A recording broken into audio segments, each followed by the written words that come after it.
السلام علیکم ورحمۃ اللہ وبرکاتہ۔ نحمده ونصلی علی رسولہ الکریم وعلی آلہ واصحابہ اجمعین، اما بعد۔ برادران اسلام اور بزرگان دین اور نوجوان ساتھیوں، قابل احترام پردہ نشین ماں اور بہنوں، اللہ سبحانہ و تعالیٰ کا بڑا کرم، فضل اور اس کا احسان ہے کہ رمضان المبارک کے مہینے میں اللہ نے ہم کو زندہ رکھا اور ہماری زندگی میں یہ مہینہ عطا فرمایا پھر سے، اور اللہ سبحانہ و تعالیٰ نے اس مہینے کی برکتیں ہمیں عطا فرمائی۔ اس مہینے میں جو بھی غلطیاں کوتاہی پوری امت مسلمہ سے ہو گئی ہیں، جتنے بھی گناہ اور لغزشیں ہوئی ہیں، اللہ تعالیٰ انہیں معاف فرما دے۔ میرے عزیز ساتھیوں، رمضان المبارک کا مہینہ رخصت ہوا اور عید الفطر کا چاند نظر آ گیا۔ ماشاءاللہ، اللہ تعالیٰ اس چاند کو پورے عالم کے لیے خیر اور عافیت کا ذریعہ بنائے، پوری امت کی حفاظت ہو، پورے عالم کی حفاظت ہو۔ یہ جو رات ہے اسے لیلۃ الجائزہ بولا جاتا ہے، یہ لیلۃ الجائزہ ہے یہ رات، اور لیلۃ الجائزہ کا مطلب یہ ہے کہ پورے مہینے کا جائزہ لینا، پورے مہینے کے اعمال کا کتنے اثرات ہم پر ہوئے، یا یوں سمجھ لیجئے کہ پورے مہینے کی محنت و مشقت، راتوں کا جاگنا، دن کا روزہ، قرآن کریم کی تلاوتیں اور تراویحوں کا پڑھنا اور پرہیزگاری کا کرنا، ان تمام چیزوں کی جو انعامات ہیں وہ اس رات میں اللہ تعالیٰ اپنے مومن بندوں کو اور بندیوں کو عطا فرماتے ہیں۔ یہ رات بڑی قیمتی رات ہے، یہ رات جاگنے والی رات ہے، یہ رات سو کر گزارنے والی رات نہیں، اور یہ رات بازاروں کی زینت بننے والی رات نہیں ہے، بلکہ لیلۃ الجائزہ کی رات ہے کہ اس پورے مہینے میں بیٹھ کر تنہائی میں اللہ سبحانہ و تعالیٰ کے سامنے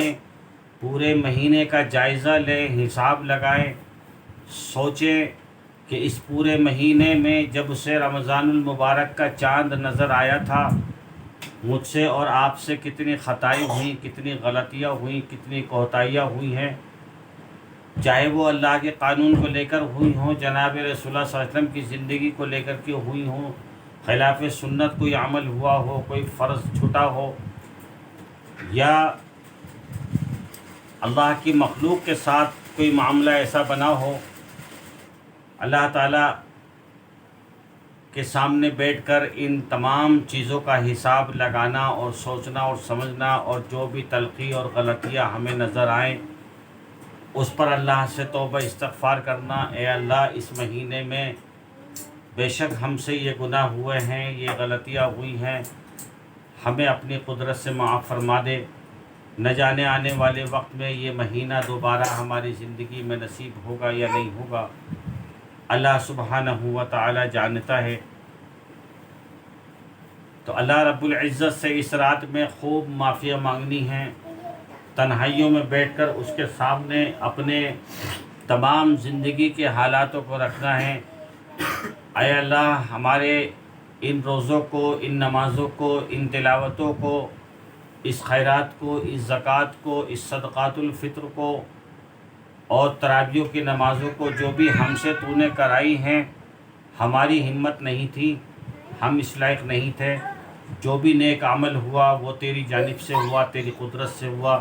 تو نے اپنی رحیمی فرمائی، تو نے اپنی کریمی فرمائی، اور تو نے جب یہ عمل کرائے ہیں تو رب العالمین اس عمل کو بے حد قبول فرما لے، اس میں جو بھی غلطیاں ہم سے ہوئی ہیں ان کو معاف فرما دے، اور اس چاند کو، اس مہینے کو پورے عالم میں خیر اور عافیت کا معاملہ فرما، پوری امت مسلمہ کی حفاظت ہو، اور اس رات میں تمام اعمال کا جائزہ لیتے ہوئے اللہ سے توبہ استغفار کرتے ہوئے آنے والے وقت کے لیے اللہ سے مدد بھی مانگنی ہے۔ اے اللہ،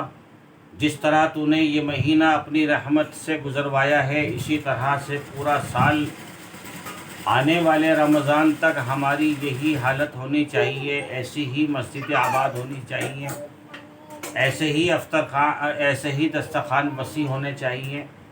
ایسی نمازوں کی پابندیاں اور پرہیزگاری اور قرآن عزیز کی تلاوت سننا اور سنانا ہونا چاہیے۔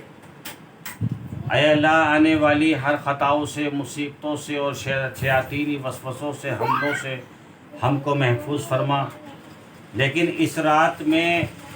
عجیب بات ہے کہ ہم بگڑتے ہوئے ماحول کو دیکھ رہے ہیں کہ بازاروں کے اندر اس قدر بھیڑ ہوتی ہے کہ قدم رکھنے کی جگہ نہیں ہوتی، جبکہ جناب رسول اللہ صلی اللہ تعالیٰ علیہ وسلم ارشاد فرماتے ہیں کہ دنیا کے اندر اگر سب سے اچھا کوئی مقام ہے تو وہ اللہ کا گھر مسجد ہے، اور سب سے بیکار جگہ اگر کوئی ہے تو وہ بازار ہے۔ سمجھیے گا، سکون حاصل کرنے والی، اللہ کی رحمتیں حاصل کرنے والی، فرشتوں کا ماحول، جنت کے باغوں میں سے ایک باغ اگر کوئی جگہ ہے تو وہ اللہ کا گھر مسجد ہے۔ مردوں کو چاہیے کہ مسجدوں میں، اپنے گھروں میں مصلی بچھائیں اور اللہ کے سامنے تنہائی راتوں میں بیٹھیں اور اپنے اعمال کا حساب لیں اور اللہ سے توبہ استغفار کریں۔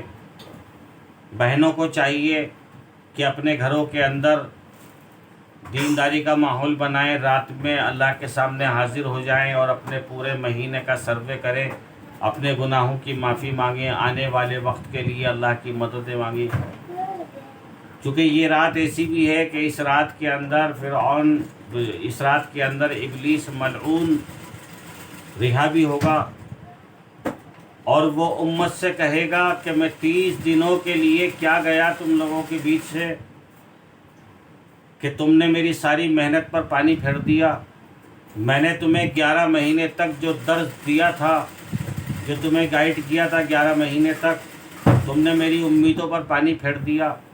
تم نے میری دوستی توڑ دی، تم نے مجھ سے دشمنی کر لی۔ اب میں پھر آ گیا ہوں، کوئی بات نہیں، تمہارا ساتھ دوں گا، تمہیں اچھی صلاح دوں گا، تم سے گناہ کراؤں گا، تمہارے دماغوں میں، دلوں میں وسوسے پیدا کروں گا۔ یہ رات اس کی بھی رہائی کی رات ہے، تو اس لیے وہ بھی ننگا ہو کر ناچے گا اور اس کے ساتھی اس کے ساتھ ناچیں گے اور لوگوں سے خرافات اور شعر اور حرکتیں کرائیں گے۔ اللہ تعالیٰ محفوظ فرمائے۔ تو مختصر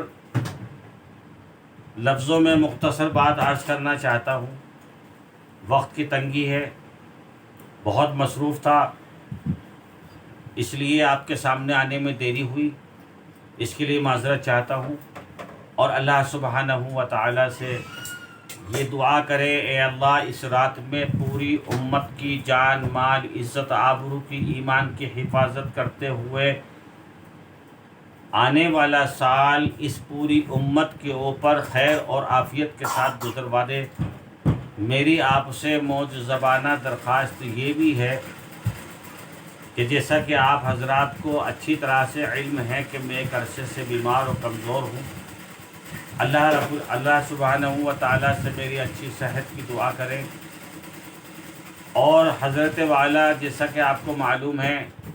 علامہ حضرت مولانا قاری عتیق احمد خان قاسمی نجیب آبادی میرے والد محترم ہیں،